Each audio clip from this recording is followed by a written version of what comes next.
샬롬, 일용할 양식의 길만조 목사입니다. 오늘은 베드로전서 1장 4절에 대해서 함께 나누는 시간을 갖도록 하겠습니다.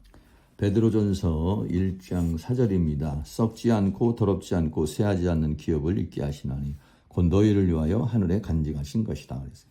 공동번역에서는 그리고 여러분을 위하여 썩지 않고 더럽지 않고 시들지 않는 분깃을 이렇게 말했죠. 그래서 여기서는 기업이라고 했는데 분깃이라고 이렇게 했고, 킹제임스에서는 너희를 위하여 하늘에 썩지 않고 더럽지 않고 세잔하지 않는 유업 그랬어요. 그래서 개역 성경에서는 이제 기업이라고 했고 분깃, 유업 이렇게 지금 하고 있습니다. 베드로전서 1장 4절에 이 기업이라고 하는 말이 클레로 놈이 아니라는, 그래서 기업을 준다. 어떤 기업이냐? 썩지 않고 또 더럽지 않고 그리고 또 쇠하지 않는 나라를 기업으로 주신다. 유업으로 주신다는 것입니다. 그것은 너희를 위하여 하늘 안에 간직하신 것이다. 하늘 안에 간직하신, 하늘에 속한 거죠. 그러니까 하늘에 속한 것을 기업으로 하나님께서 주시려는 것이다. 이 썩지 않는다는 말은 아프다르토스라는 말이죠. 아프다르토스라는 말은 부정 알파와 푸데이로, 그래서 부패하다, 멸망하다 라고 하는 뜻의 부정 알파가 붙여져서 부패하지 않는, 멸망하지 않는 그런 것이요. 썩지 않는. 세상에 있는 것은 언제가 모두가 썩어질 것이며 다 사라지게 되죠. 그러나 영원한 본향에 있는 것은 부패하지 않고 영원하다는 것입니다.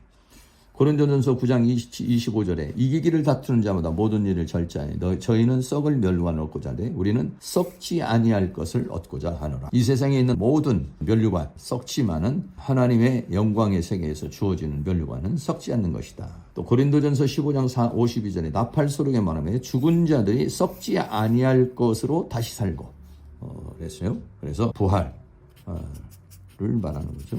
부활의 몸, 이것은 썩지 않는 몸이다. 베드로전서 1장 23절에 너희가 거듭난 것이 썩어질 씨로 된 것이 아니라 썩지 아니할 씨로 된 것이니 하나님의 살아있고 항상 있는 말씀이 되었느니라. 그래서 말씀이 씨가 되었다. 왜냐하면 하나님의 말씀은 영이요 생명이기 때문에 그렇죠. 그래서 하나님의 말씀이 우리에게 영이 생명이 돼서 씨가 되어서 그 생명이 우리를 거듭나게 하는, 새롭게 하는 역사가 있다. 베드로전서 3장 4절에 오직 마음에 숨은 사람은 온유하고 완전한 심령을 썩지 아니할 것으로 하라. 그래서 속사람은 썩지 않는다. 영원하다라는 것이죠. 그것은 하나님 앞에 값진 것이다. 이 세상에서 우리가 외모를 꾸미는 거나 또 지식을 쌓는 거나 이런 것들은 다 없어지는 거지만 이것은 없어지지 않는 것이다. 하나님께서 주시는 기업은 썩지 않는 세계다. 또 더럽지 않고 그랬어요. 더럽지 않고는 아미안토스라는 말. 아미안토스도 역시 부정 알파가 붙어서 미아이노라는 말이 더럽히다라고 하는 말이죠. 그런데 더럽지 않은 그랬어요. 네. 불결하지 않은, 순수한 이런 얘기입니다. 세상에 있는 것들은 사탄에 의해서 다 더러워져 있어요. 망가졌죠. 오염이 돼 있어요. 하나님께서 예수님의 피로 씻고 성령으로 씻고 말씀으로 새롭게 하시고 그래서 모두가 다 거룩하게 다 만들어 버리시죠. 그래서 하나님께서 만물을 새롭게 하신다 이렇게 했어요. 하나님께서 이루시려는 나라는 새하늘과 새 땅이며 거룩한 나라입니다. 믿는 자는 그 나라를 유업으로, 기업으로 얻는 것이죠. 히브리서 12장 15절로 너희는 돌아보아 하나님 은혜에 이르지 못하는 자가 있는가 두려워하고 또 쓴 뿌리가 나서 괴롭게 하고 많은 사람이 이로 말미암아 더러움을 입을까 두려워하고 라고 그랬어요. 그래서 이 더러움에서 우리를 깨끗게 하시죠. 그래서 더럽지 않은 나라, 더러운 것이 없는 그런 것들이 다 씻어진 그런 나라, 또 쇠하지 않는 나라, 쇠하지 않는 아마란토스라는 말이에요. 아마란토스라는 말은 시들지 않는, 쇠약해지지 않는, 부정접두사 알파와 마라이노라는 그 단어인데, 마라이노라는 단어는 끄다, 쇠약해지다 라고 하는 이제 그런 뜻이죠. 그래서 아까 본 것처럼 공동번역에서는 이거를 시들지 않는 그렇게 말했고, 킹제임스에서는 쇠전하지 않는 이렇게 이제 번역을 했습니다. 그래서 그래서 쇠하지 않는, 꽃이 시드는 것 같이 시들지 않는 영광의 것을 말합니다. 세상의 영광은 잠시지만 본향의 것은 영원한 영광에 이르게 된다는 것입니다. 이사야서 40장 7절에 풀은 마르고 꽃은 시듬은 여호와의 그 은이 그 위에 불미라. 이 백성은 실로 풀이로다.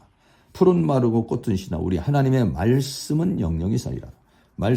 하나님의 말씀이 영원하고 하나님 나라도 영원하고 하나님 나라의 영광도 영원하지.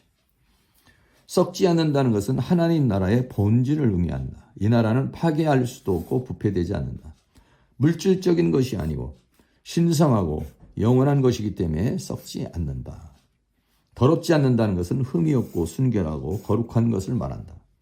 쇠하지 않는다는 것은 아름다움과 영광이 영원하다는 것이다. 이 영광은 꽃과 같이 잠시 시들었다가 피었다가 시든 영광이 아닌 영원 속에 속한 영광이다.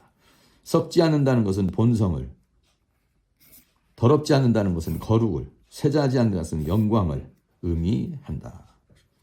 이런 나라를 어떻게 하냐? 기업으로 있게 하신다라고 그랬습니다. 기업이라는 말은 클레로노미아라는 클레로노미아라는 뜻은 상속, 유산 이런 뜻입니다. 그래서 하나님 나라를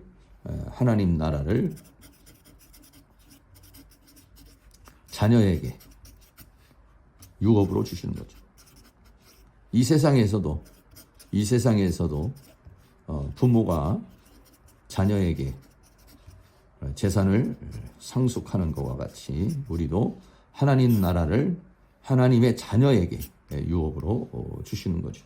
그 유업은 썩지 않고 더럽지 않고 쇠하지 않는 나라를 기업으로 주시는 것입니다. 에베소서 1장 11절에 모든 일을 마음에 원하시는 자의 뜻을 따라 우리가 예정을 입어 그 안에서 기업이 되었네. 우리 자신이 하나님의 기업이 되었다 그랬어요. 너희 마음의 눈을 밝히사 그 부르심의 소망이 무엇이며 성도 안에서 그 기업의 영광의 풍성이 무엇인지, 하나님께서 주신 그 영광, 하나님께서 우리에게 주시는 그 기업의 영광의 풍성이 무엇이며 그의 힘의 강력으로 역사하심을 따라 믿는 우리에게 베푸신 능력의 지극히심이 어떠한 것을 알게 하시기를 원하노라 라고 그러겠어요. 그러면 어떠냐? 마음의 눈을 밝혀서 하나님께서 그 영광, 그래서 사도 바울은 장차 우리에게 나타날 영광은 이 세상에 있는 것과는 비교할 수 없는 영광이다 라고 그렇게 말했는데, 그 마음의 눈을 밝혀서 그 영광의 풍성을 보기를 원한다 라고 말했죠. 기업은 현재적이며 미래적이고 영혼적이다. 우리가 이 세상에 태어남으로 이 세상을 유업으로 받았다. 또한 우리가 다시 영 안에서 태어남으로 영에 속한 하늘에 속한 나라의 모든 것을 우리가 유업으로 현재적으로 이 세상에서 받고 그걸 누리고 있죠. 그 미래에 가서는 천국에서 우리가 그 세계를 누리게 되는 것입니다. 영에 속한 나라는 현재적으로는 제한적이죠. 이 나라는 우리가 영의 형체를 가질 때에 완전히 누리게 될 것이죠. 그러니까 부활 때 그 나라를 완전하게 누리게 될 것입니다. 또 너희를 위하여 하늘에 간직하신 것이다. 간직했다는 테레오라는 말은 보존하다, 지키다 이런 뜻입니다. 땅에 속한 것이 아니라 하늘에 속한 것입니다. 장소적 공간적인 의미가 아닌 땅과는 차원이 다른 세계를 말하는 것이죠. 마태복음 25장 34절 그때 임금이 오른편에 있는 자들에게 이르시되 내 아버지께 복받을 자들 나와 창세로부터 너희를 위하여 예비된 나라를 상속하라. 이게 바로 썩지 않는 나라, 쇠하지 않는 나라, 더러워지지 않는 나라를 말하죠. 고린도후서 5장 1절에도 만일 땅에 있는 우리의 장막집이 무너지면 하나님께서 지으신 집 곧 손으로 지은 것이 아니라 하늘에 있는 영원한 집이 우리에게 있는 줄 안다 라고 하였습니다. 오늘은 베드로전서 1장 4절을 함께 나누어 보았습니다. 다음 시간에는 베드로전서 1장 5절에 대해서 함께 나누는 시간을 갖도록 하겠습니다. 주님 안에서 편안하세요. 감사합니다.